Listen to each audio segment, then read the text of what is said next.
Hello, welcome back tuning into the second Winter 2016-2017 update. So we did update one last week. That's done and dusted. It's on the Winter updates page. It's a very extended update, one of nearly 40 minutes. Far too long, really. But there's a lot to talk about for the first update, setting the scene for everything that we've got to come over the next few weeks. What we do is look at various drivers of the weather, various elements, and on a week-by-week basis, and it all builds and builds and builds to build up a picture, along with seasonal models, and now those updates, model updates, will get underway at the end of the month, end of September, and it all builds up until we get to the end of the updates, which is always at the end of November, inside of December, and then we issue the Castrovis winter forecast. So each one of these updates sort of building a picture, if you like, a pattern is emerging as we're moving along, and eventually we will arrive at winter 2016-2017 forecast, which will be right at the end of November, inside of December. I haven't penciled in the date yet. As soon as I do,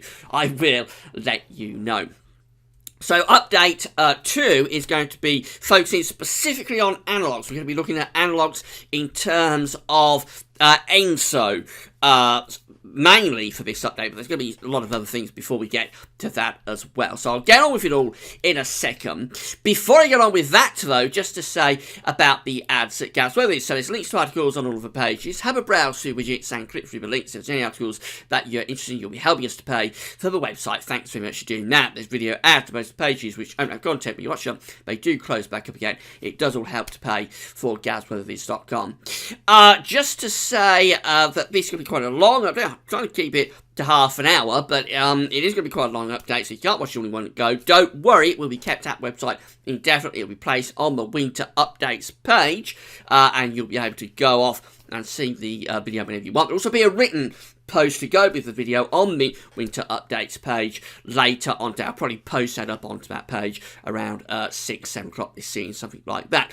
Also, later on today, we'll have the reinterpretation, my reinterpretation of the long-range ECMWF seasonal model, and that'll be covering the winter period. So that's very exclusive stuff to Gabs Weather Vids. The ECMWF model, long-range model, is not available to the general public. I've been allowed to do a reinterpretation of the charts. I can't show you the charts directly, but I've been allowed to do reinterpretation of those charts, and that will be on the ECM page specifically later on this afternoon.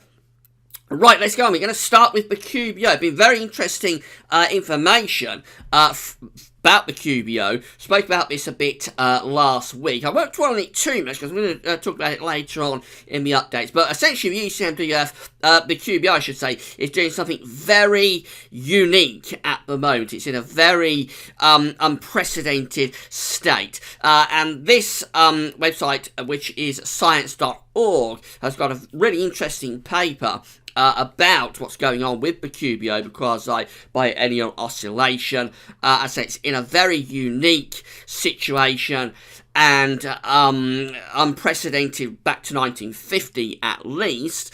And as I say, this is a really interesting piece from the website sciencemag.org. And what I'm going to do is put the link to this on the links page. So if you want to see this paper and see what's going on with the QBO, then you can do that via the links page. Essentially, what's happened is that we should have been transitioning into an easterly QBO at the start of the year, which should be firmly an easterly QBO now. In fact, what's happened is that we remained in a westerly QBO. So at the start of 2016, we did try get an easterly QBO going just there, that white spot just there.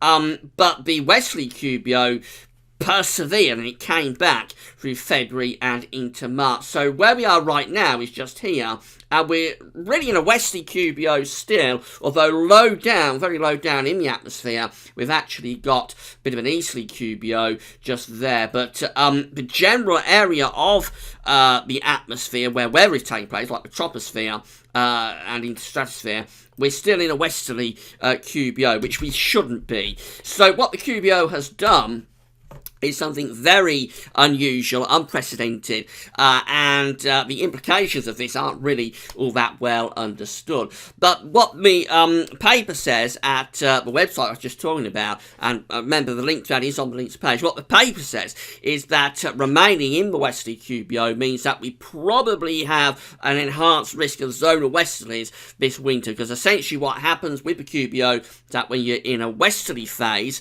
and we've stayed in a westerly phase, albeit we shouldn't be, but in a westerly phase we see a more extensive zonal westerly signal, whereas in an easy phase the westerlies are weaker, so the zonal westerlies are in a weaker phase, and that means you have a greater risk of blocking. However, because this is totally unprecedented, back to 1950, the state that we're currently in with the QBO, and we're having to rewrite the textbooks in many ways in terms of what we believed was possible via the atmosphere and the climate. Because of all of that, the impacts of this are not really that well known. So it is, I think, with the QBO, it's going to be a case of just waiting to see what happens, to be honest. I'm not sure we're going to be able to really have much use from the QBO for this winter either way, because whenever anything new occurs with the climate, it's just going to be a case of waiting to see what happens. But I'll be talking more about it probably later on in the updates through October and November. Do check out that paper that I was talking about from sciencemag.org. It's fascinating information is contained within. They talk about the possible causes for this, by the way, which is anything from climate change through to ENSO, to El Nino, big El Nino event we had at the start of the year. So do check that out. It's on the links page, and I thought I'd just give a quick plug to that. Right, let's look at what's going on across Siberia and the Arctic. So I'll deal with Siberian snow cover first of all. Very little happening in terms of the Siberian plain. I've got a few little white splodges just here, but we haven't really started filling up Siberia yet. It's only 9th of September when this chart was generated, so very early days. This becomes much more important as we get through into October. That's really the main month that we start to see Siberia, and then eventually Russia, and then eventually Western Russia, and eventually into Europe filling up with snow cover. Now, over North Pole, we've continued to lose Arctic sea ice. This yellow area is where we've got Arctic sea ice. The blue area is where that ice has melted, so it's open in sort of open water, if you like. And you see a really big melt season, quite evident, with blue open water extending right the way in to the very heart of the North Pole, just there. Now, last week I showed you this chart, which shows every year's Arctic sea ice loss going right the way back to 1979. That's a really interesting element of the first winter update. If you haven't seen it yet, do check that out. You can see every year's Arctic sea ice loss and extent back to 1979. I'm not going to go that far back with this. I've just gone back to 2006 for this update. So each one of these coloured lines represents an individual year from 2006, and 2006 is this line just here. It's the pink line there. Every year's Arctic sea ice extent and loss is indicated by an individual line back to 2006. The lowest extent, the lowest minimum, if you like, of Arctic sea ice was in 2012, which is this green dash line just here. What I haven't done is put 2016 in yet. So let's see where we are right now compared to all those years back to 2006. And that, 2016, is indicated by the red line, which is this line just here. And you see we are very much at the bottom of most of those lines. We haven't reached 2012, so we aren't in a death spiral. We're not going to have the lowest extent. I think that's off the cards now. So 2012 would remain sort of the worst year for how much ice melted in the Arctic. But we have had a big melt season, quite obviously. This thick grey line, that is the rolling average back to 1979. So we're well under that, and we are at one of the lowest years, actually, of all the years, really. Only 2012 is lower. We're on a par with 2007, which was a big year for how much ice we melted. It's never really recovered, to be honest, from 2007. So not a death spiral, not the lowest year ever recorded, but yes, it's been a pretty grim year, to say the least, for how much ice we've lost over the North Pole. We'll probably know next week, I think, when we do the third update, exactly how far down we go with the minimum for Arctic sea ice this year. But I don't think we're going to get to 2012. I think the next 2 or 3 weeks, this will start to rebound. It'll start to recover. You see all the lines move back upwards as we go into October. As it begins to refreeze over the North Pole. Remember, the idea behind this is that if you lose a lot of ice over the North Pole very quickly through the autumn, through the late summer, early autumn, it can translate back in the winter to an increased chance of blocking. So these years that lose a lot of ice over North Pole possibly coincide with a greater risk of Arctic blocking. But it isn't quite as straightforward as that. It's fairly controversial, actually, as well. Fairly new idea. I think the UK Met Office has looked at this a little bit over the past few years. We'll know next week how much ice extent, loss extent is going to be for the third update. Atlantic hurricanes next. Very little movement since last week. So again, we have a total of 9 depressions, a total of 8 storms, 4 hurricanes, and 1 major category 3 or above hurricane. So that is exactly what we had last week. I think it's going to be a big hurricane season, or a bigger hurricane season than we had over the past few years, perhaps back to 2012, although I hadn't expected we might have had a couple of storms over the past week. Not really been anything over the past week, but it's still quite early days for this. I think as getting to September, further into September, into October, we will find hurricane activity picking up. The idea behind that is that if you get a lot of hurricanes which generate a lot of heat, of course they're taking heat out of the tropics and redistributing that heat over the planet, eventually it's going to end up in the North Pole. Essentially it can be dumped in the pole. If you get a lot of hurricanes dumping a lot of heat in the pole, it can translate back to an increased risk of blocking. So big hurricane season is one of the things that can be followed by an increased risk of northern blocking during the winter. We'll continue to monitor Atlantic hurricane activity. Solar activity next. So this is the solar disk on our side of the disk today, and officially the website solarhound.net is saying that solar activity, sunspot numbers are very low. We're in very low solar activity today. There are a few sunspots you'll see, a few black spots there across the solar disk on our side of the disk, but not a great deal actually. There's not a huge amount going on. And of course we are going down into solar minimum, we know that, so you would expect sunspot numbers to be in a declining phase. That's very much where they are. Now, this is an interesting chart. My friend James Ackrill has sent this through to me. This is the GABS Weather Viz Winter Update Daily Solar Activity Tracker. What you're looking at here is going back to the start of June, which is just here on the side of the chart. And then we go right way through.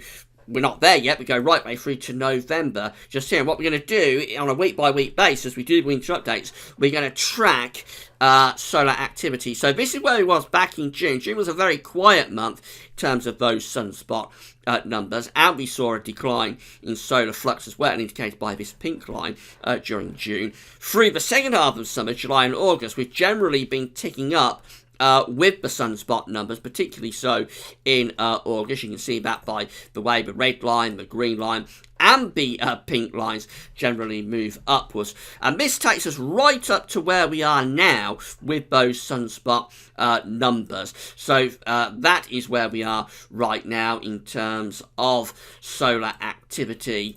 And you see that we've levelled off, really. We did decline down in June. We lifted activity up through July and August. It looks like we're levelling off, and it's possible if what we saw at Sohan is maintained over the next few days, it's possible that when we get to next week's updates, we'll start to see a bit of a decline taking place. So this chart has been James has designed it so that when we do each one of the winter updates, we will have the date there to fill in terms of where we are with solar activity right way through to the end of November. So it'll be very interesting to track solar activity with this chart over the rest of the autumn and the winter updates. Right, now it's going to look at the ocean. So there's been very little change since last week in the Atlantic. We're very close to a tripod here. We've got a lot of warm water in the northern part of the Atlantic Ocean. We've got a colder blob through the middle, and then the tropics are pretty warm again as well. It isn't that far away from tripod, but we have got to extend this cold area out. If we was to get a tripod, we would want to see this becoming bigger and extending towards the eastern seaboard. So essentially that area will want to be cold. Then we want the warm temperatures or hot temperatures there, and the warm temperatures just there. So it isn't a tripod, but it's certainly a warmer Atlantic than we've had for quite a few years, probably back to 2012. The northern Pacific Ocean also looking very warm. That's interesting because one of the possible causes of the peculiar behaviour with the QBO could be, it's named in the paper at that website I was talking about, sciencemag.org. One of the causes could be all this very extensive warmer than average sea surface temperature anomalies that we've got in the northern part of the Pacific Ocean. As I've explained over the past well, I did in the first update, and I've explained this over the past couple of years' worth of update. This area up here is normally quite a cold place. You normally got a lot of blue up there on these charts, cold sea surface temperature. We've been having this warm area in the northern Pacific Ocean for quite a few years, back to 2014, I think. And it is unusual. It's been going on a very long time, and it is possibly one of the causes of the odd behaviour of the QBO. It is named as one of the possible causes of that. And then, of course, coming down into the ENSO region, which is where we're going to go through for the rest of the update. So what we see from Peru over here to Indonesia over here, but again, very little change. We've almost on a borderline to a weak La Nina, but we're essentially still ENSO neutral. We've got those blue colours through that central part of the Equatorial Pacific telling us we've gone towards the colder side of ENSO neutral, but there isn't enough blue really to say that we're in a La Nina. It's not extensive enough, not deep enough, and it's just not a big enough area of colder than average sea surface temperature anomalies through that equatorial part of the Pacific Ocean to be classified as a La Nina, as a cold event. But it isn't all that far away from it. Now, this is the CFS V2 forecast for the central part of the equatorial Pacific Ocean going through to next year. So where we are right now is just here. We're just on the periphery, just on the borderline of either being in an ENSO neutral state or a really weak La Nina. To get a La Nina, we have to go under 0.5 degrees below average. So we have to be there or lower to get a La Nina to be designated. To get a moderate La Nina, we've got to be down here. And to get a strong La Nina, you've got to be down here. So we're just, you see, we're just on the borderline between ENSO neutral, which is just here, and La Nina. Now, the black dash line is telling us where the model is forecasting things to go in terms of the ensemble mean. It's more or less staying where it is right now. However, it is a little bit interesting, this, because we see that there is different coloured lines. So the red lines are the older ensemble members of the CFS V2 model. The blue lines are the latest members of the CFS V2 model, and you'll probably be able to make out that these blue lines, the later members of the ensemble, are a little bit colder. They're just going down into, well, it is weak, very weak La Nina territory, but they're just a little bit colder, perhaps, these blue ensemble members compared to the red ensemble members. Which, remember, the red ones are the older ensemble members, the bluer lines are the newer ensemble members. So maybe we can say that CFS V2 might be trending very slightly towards a really weak La Nina. So our good friend James Atwill has been looking at winters that were La Nina winters, but specifically that went from El Nino at the start of the year through to La Nina by the end of the year, because that's what we've done. Of course, we started 2016 with that Super Nino going on. By the way, that could be another reason that is mentioned in that website paper I was talking about at the start. That could be another reason for why we've had this strange setup with the QBO. Could be down to the Super Nino that we had at the start of the year. So James has been looking at years that, winters, essentially, that were La Nina winters preceded by El Nino. So there's 16 of these years to get through, and if you combine them all together, we go back to the 1800s with this. Our first year with these reanalysis charts and analogues is 1879, winter of 1878, 1879. And we can go all the way down to the latest year, which is 2010, 2011, which is that one just there.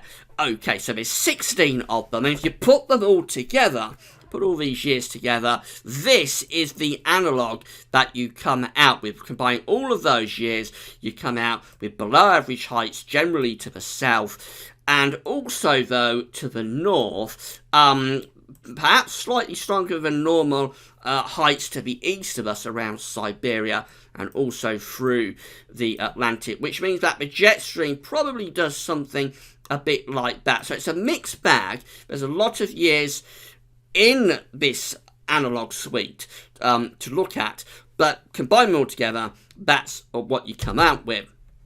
So let's break these down into individual years. This is our first year, which is the winter of 1878, 1879. Really, really cold year. This one, cold winter with a lot of northern blocking, and to the north, deep trough to the south, and of course you're opening the door to northerly, northeasterly winds. So we start off with these analogues with a really classically severely cold winter, but you'll have gathered from the all years combined chart we started off with that isn't by any means the full extent of these years. So there's going to be a lot of years that deviate from that kind of pattern. And this is another pretty cold year. This is 1886, 1887. Now, I've spoken about that before because it does tie in with the situation with solar activity at the moment. We'll be discussing this year a lot more in subsequent updates. 1886, 1887. Just keep that one at the back of your mind, because that ties in with some of the solar stuff. That places a ridge across Scandinavia, and I'll have to change the colour, a trough to the south of us, but also below average heights to the north. It was generally quite a cold winter with a southerly tracking jet stream doing something like that. Our next year is the year of 1890, so I think this is December 18. It's probably actually this is probably going to be 1889 through to January, February 1890. This looks a cold one with low pressure around Greenland and in the Atlantic, and then high pressure over Scandinavia. That looks a cold winter coming through just there. So far, it's clearly it's a cold sort of signal with these El Nino to La Nina winters. But as I say, things are going to look different with some of these charts. This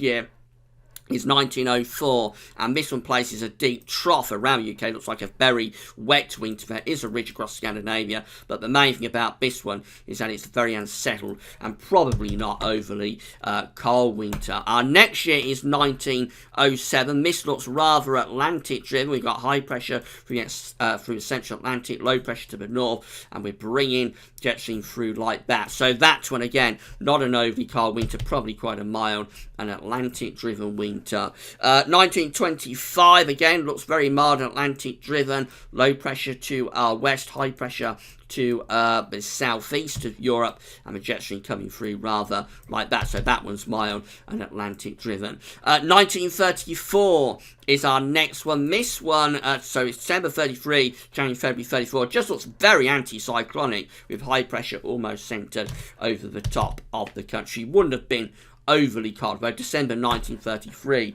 was fairly cold, I think. We go through to 1943, and again, this one looks mild and Atlantic driven, so we've got high pressure from the Azores extending into Europe, low pressure up to the north, and the flow coming through rather like that. We go through to our next year, which is 1955, and this one looks colder. So this is winter 54-55. We've got a trough of low pressure to our east, high pressure out to west. No definitive signal, you have to say, at this stage. We've got an equal number, I think, so far of cold or mild winters, but that one was a colder El Nino to La Nina winter. Our next year is 1965. That one again places high pressure around Greenland, Iceland, low pressure to the south, and again it looks pretty cold. We're opening the door to those northerly, northeasterly winds. That was a pretty cold winter. January, February 1965 particularly were quite cold, also March as well. Next year is 1971. So this is the winter of 70-71. Got above average heights, high pressure to the north, low pressure to the south, presumably bringing in easy winds. This had a cold December in 1970, and there was a white Christmas, but actually as we got through to January, February, I think it did turn milder, particularly in February 1971. 1974, this very mild winter, low pressure, really low pressure to the north and west, and a jet stream screaming away. That was a mild Atlantic-driven winter. 1989, this one also very mild. This is 88, 89. Generally quite a dry one, high pressure close to the UK, lots of low pressure up to the north. But jet stream was to the north. That's a very Atlantic-driven, zonal, but fairly dry winter, particularly down in the south and the southeast. 1999 is next, so this is 98, 99. Again, this one looks quite mild. We've got high pressure out to the west, low pressure to the north. Again, bring the jet stream through like that. There were a few cooler incursions, but it was another of those mild 1990 winters. So maybe what we have seen is that the earlier years, back in the 1800s and the early part of the 20th century, may be more predisposed to colder setups. The later years, into the latter part of the 20th century, perhaps more predisposed to being milder and Atlantic driven. That could be something that's at play through these years. Next winter is the winter of 2007-2008, and this one places, again, low pressure around Greenland, Iceland, high pressure to the south, so it's another Atlantic-driven, fairly mild winter to say the least. That was a very mild winter 2007-2008. And then our last year is 2010-2011, which very interestingly goes back more towards the earlier part of the 20th century, the 1800s, with high pressure around Greenland, Iceland as an anomaly, and then low pressure to the south of it, opening the door to those winds. Now, you remember what happened in winter 2010-2011 is that we had an exceptionally cold, severely cold December, and then it warmed up through the rest of the winter, so it actually had a very mild February in 2011. So a mixed bag between these years that are milder El Nino to La Nina winters or colder El Nino to La Nina winters. So these are all the years combined that are mild Atlantic driven Nino to Nina winters, and there's 7 of them. There's 1907, there's 1925, there's 1974, there's 1943, there's 1989, there's 1999, and there's 2008. And if you put them all together, this is what you tend to come out with: high pressure close to the country to the south, low pressure up to the north, and a jet stream coming through rather like that. The southern areas of the country, possibly it's a signal La Nina with these years to be a drier winter and perhaps a wetter signal up in the north. Also quite a stormy signal for the north because that's a very deep trough up there. And then these are the years combined that are cold and blocked El Nino to La Nina winters. And there's 9 of these. So the years are 1879, 1887, 1890, 1904, 1934, 1955, 1965, 2011, 1971. There's 9 of these years, and what we see with these years is that we tend to get high pressure around Greenland and Iceland, also extending back in towards Scandinavia and northern parts of Russia, and then low pressure to the south, which opens the door to both easterly and northeasterly winds. So 7 of the analogue package are mild Atlantic-driven winters, 9 are colder and more blocked type winters. So very slightly, it's almost evenly split, but very slightly, I suppose, El Nino to La Nina winters possibly favour colder and more blocked winters. But what we have to say about that is that a lot of those winters are occurring a long time ago, and the more modern winters, the more recent winters, if you like, tend to be, excuse me, on the milder Atlantic-driven side of things. What I would say as well, however, is that I've got a feeling, I haven't looked at it in depth, I haven't looked at those years, but I've got a feeling if you was to split those years, those winters, between weak La Nina winters and moderate or strong La Nina winters, you will probably find that the weaker La Nina winters tended to be the more blocked and colder ones, and the stronger La Nina winters tended to be the milder ones, because La Nina, very similar to El Nino, when it gets to a moderate or strong threshold, it just tends to blow up the jet stream and give us lots of mild conditions. And same with El Nino, really. You want these events to get a cold and block winter. You want these events, either El Nino or La Nina, to be on the weak side of things. And we could be edging towards a weak La Nina for this year. It's not out of the question they have a weak La Nina for this winter, which I've got a feeling, again, I've not looked at this in depth, but I've got a feeling if you was to break it down, a lot of those colder, more block years, excuse me, would be years that are coinciding with weak La Ninas. So, all very interesting. Big thank you to James for sending those through. We've got more analogues to look at next week, because next week we're going to be doing the ENSO neutral winter. So we'll be looking at the winters that went from El Nino to ENSO neutral through the course of those winters. And that's probably where we're going to be for this winter, actually. Well, there is the chance, we saw it with CFSV2, is the chance that we'll have a weak La Nina for this winter. I suspect it's actually going to be ENSO neutral. So we'll have a look at those analogues that James has sent through next week. Right, how long have I been talking for? So I've gone on for 32 minutes, just over half an hour. It's a little bit shorter than last week's update. So that's it for update number 2. It's going to be placed on the winter updates page later on today with a written summary of everything we've discussed. So please come back, have a read of that. And if you haven't been able to watch the video in one go, it'll be on the winter updates page indefinitely, so you watch it whenever you would like to do that.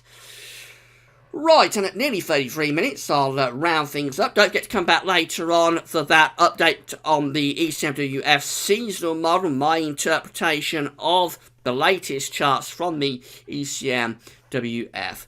But at just gone 33 minutes, that's all for the second winter 2016-2017 update. Thanks for watching. Bye for now.